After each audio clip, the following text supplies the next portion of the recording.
Welcome, everybody, to the first episode of Tufftalk. Today, I brought on a great friend of mine, Mr. Mujahid Ahmed, Big Dog, to have a conversation that's needed amongst men, amongst returning citizens, amongst black men, and that's trauma and mental health, and how returning citizens has to, when we come back to society, you know, we don't know how to transition. People can teach you or talk about it, you can read about it, but to live it. I want to bring men on here that lived it, that shared the experience.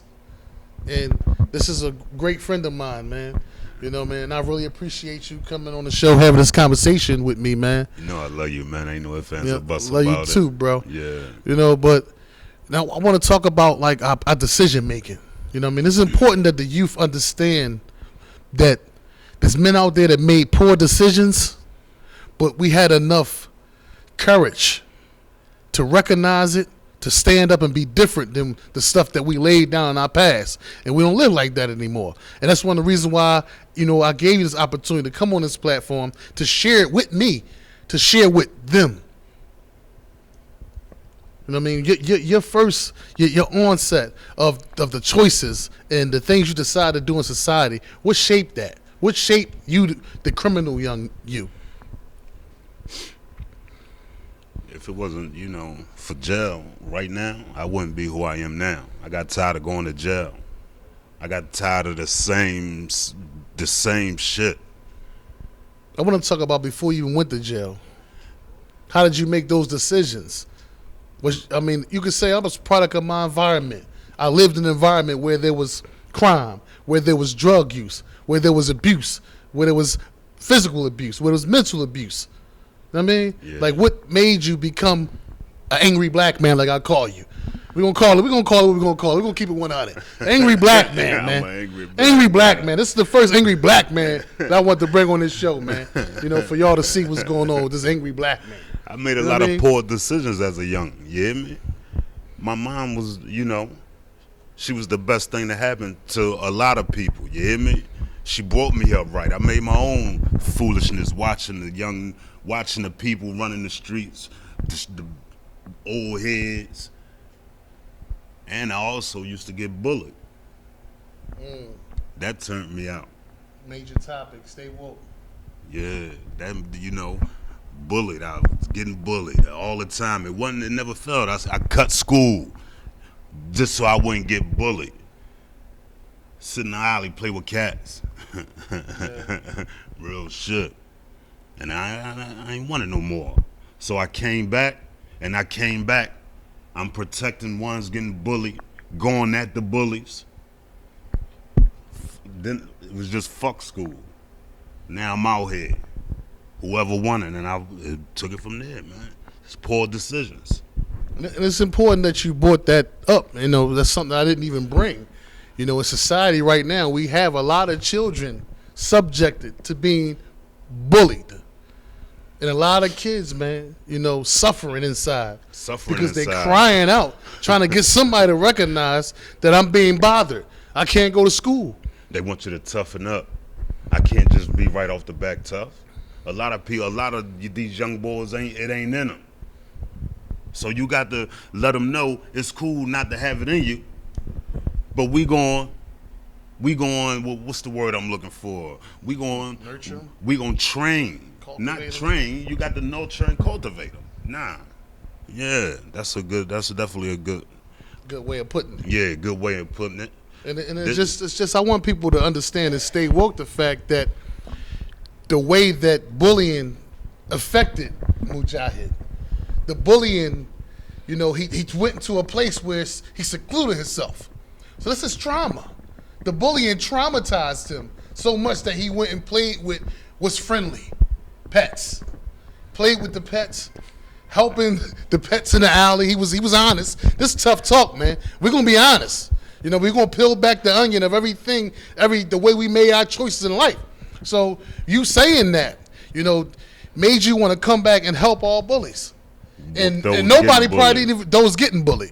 I'm sorry, thank you. The coffee. those getting bullied, Yeah. the victims.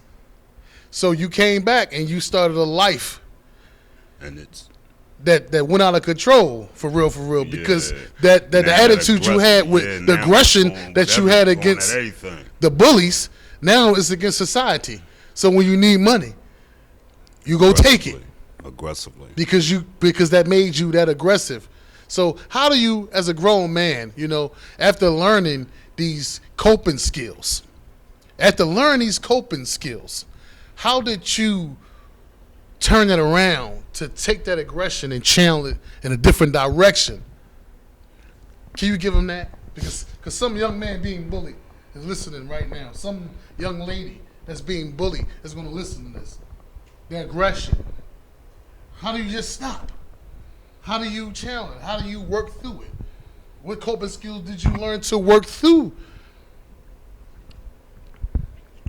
Because you're not hurting people. Evidently, you're free today. Yeah, I'm free. I work Evidently. I ain't in a... It's evident this man is sitting here with me. So he's not victimizing people's society anymore. So how? People want to know. Because there's some young man that can't stop being a criminal.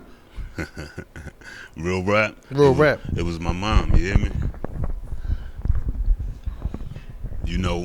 Growing up, I dealt with a lot of mental illness. It was, my aunt was crazy, my mom was crazy, my uncle was crazy. We're gonna say they was mentally challenged. Mentally challenged. Let's say it like that. We don't want to insult nobody. No, yeah. Because I tend to be mentally challenged. Really. But growing up, watching her, seeing when my youngest sister was born, I seen the first nervous breakdown. I see my aunt shiesty shit. I see them on. I seen that. A whole lot of extra when growing up, man. I just then when I got to another station in life, I was watching the drug dealers, the stick-up boys, the bank robbers, seeing that, start indulging in it. My mom, man, she kept me saying, don't go back to jail. Every time you go How long has it been since you've been out of prison? I've been home. This is actually the longest I ever been out here, you hear me? How long, bro? I've been out here since 2012, December 2nd. Congratulations, man. Thank you very much. That's an accomplishment, man, for a guy that come from, the background that he come from, man. It's an accomplishment, man. Thank you. Appreciate you. But yeah, my mom. So that's what allowed you to stay focused today. And that's another thing. I want y'all to listen. Y'all young men, y'all young women, listen to what he just said. What helped alter his perspective and change his trajectory, meaning his path in life, his mother. The first person to cultivate and nurture us is a woman in most cases. Now, this grown man said this is the person that helped. She's the catalyst for his change. She is the one that helped him stay focused. So this is a testimony that y'all need to respect your parents and understand that you only get one. You only get one mom. You only get one dad. So you got to respect them as such. Yeah. When I came home this time, she said, don't go back to jail. She gave me a knife, said, don't go back to jail. I actually keep the knife on me. But, these young boys is crazy out here. You know what I mean? But, my father. Said these young boys is crazy out here. Give a message to the young boys that's listening. Hey, yo, jail is for the birds. Y'all niggas, if you're going to do something, get out of there, man. Go ahead, get some property or something, man. Killing niggas. Philly got every homicide every day, nigga. You hear me? It ain't like that. This is very upsetting for you young niggas to be running around here doing this nut shit. You hear me? Now, don't give to each his own. You know, I done did shit, do shit, whatever the case may be. But niggas just definitely got to chill, man. We Philly got to do more better, you hear me? Real rap. No more, huh? No more. Relax. Fall back. It's enough money out here for everybody, man. You niggas beefing over nothing, man. All right, you know what I mean? So what I'm going to take from that, you know, I don't endorse criminality at all. You know what I mean? Don't live that lifestyle, and not proud that, you know, I chose that lifestyle before. I wear that as a badge of shame that I chose that lifestyle, because I'm smarter than the things that I portray to society, you know? So just in retrospect, looking back at where I am today and knowing that I had the ability to reach where I'm at today in 2 years, what I could have done if I only put the other 22 years in front of me and lived them life the way I'm supposed to live that life.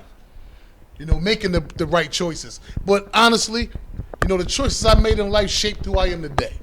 So that's the part of me that I embrace. I remember who I'm supposed to be.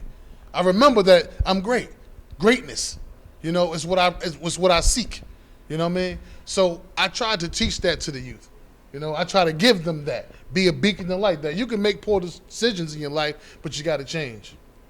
At some point in your life, evolution. You must change, or change you will or die. Or change you must or die you will. I think I said that joint right. You know what I mean? But at the end of the day, you get the message. You understand what I'm saying?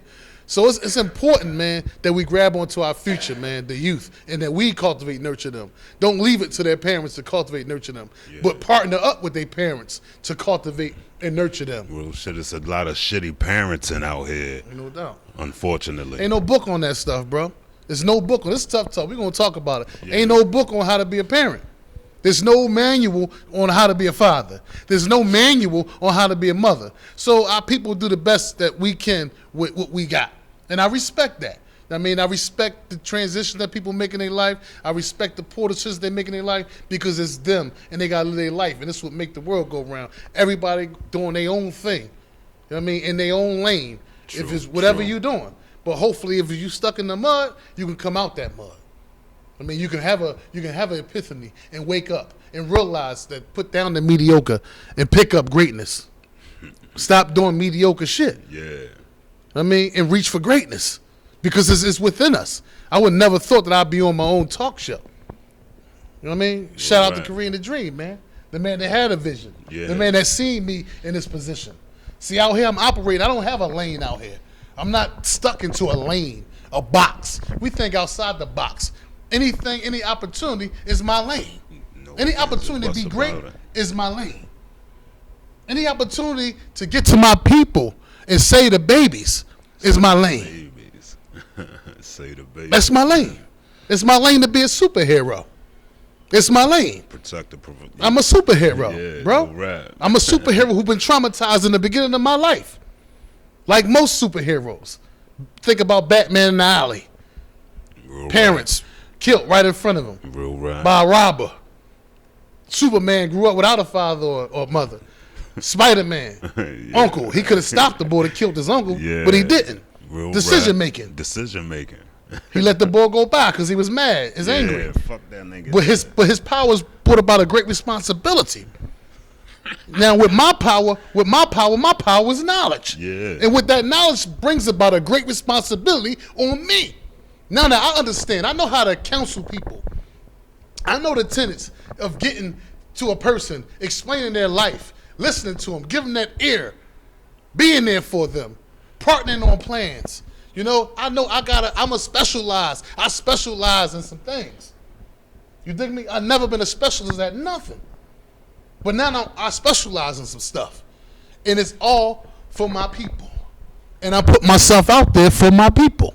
That's why I'm sitting here right now, for my people. Because it's important that I wake them up. Somebody got to do it, man. Shout out to my man Yusuf. Somebody got to do it, man. Why not us? I mean, why not me had a chance to platform to be great? Why not me? That's what I ask myself. Why not you? Yeah. Yeah. Not know why me, why not? Why not? Why not? And that's why we sitting here, bro. We're going to have this tough talk, man. We're going to bring on more people, man, that's going to have conversations like me and Mujahid, man, to help people get informed. Get informed and try to give some jewels to the people to motivate them. You give ain't them by some yourself. Hope. Like, You're not by yourself. You know, you ain't got to take that in and breathe out negativity. No, man. Take it in. Open up. You know what I mean? It's help out here, man. You may not see it, man. You know, sometimes you got to put your pride to the side. Step on up. Damn, I need help. I done did it on several different occasions. And it take courage, man. It take a lot of courage to ask for help. It take courage. Real rap, man. And then if you, like, come on, man. It take a lot of courage, man, to ask for help, man. And that's another thing that we want to put out there to the people, man. To have enough courage, man. If you can't make it on your own, let's come together. Let's band together and get the job done. We're going to roll up your sleeve. I roll up my sleeves with you. Put some work in with you. Whatever platform I got, you can use it. But just have enough courage, man. Put the manhood thing, put that down to the side, man, and for success. It ain't getting you nowhere. Evidently, it's not getting us nowhere. Let's come together, man, and do this thing, man. We're going to have this show, man. This show going to be hot. You know, we're going to have the ambiance. We're going to have this show on popping, man. We're just giving y'all a little bit of how the conversation's going to go. And we're going to have way more people on here, man. And keep in touch, man. Keep viewing us, man. You know, tough talk, man. Shout out to Rena Dream, man. Big Snoop, man. My man Mujahid Ahmed, man. Assalamu alaikum. It's a tough talk where we had the conversation, the most realest conversations that you ever heard, that you never heard. The realest conversations that you never heard. Tune in to Tough Talk. All right, that was 15 minutes too, bro. It was like 15, 16 minutes. The frame was good. You like it, right? Yeah. It was good. I can let you watch a little bit of it over here, bro, before you go. All right, beautiful. Crime money, pop.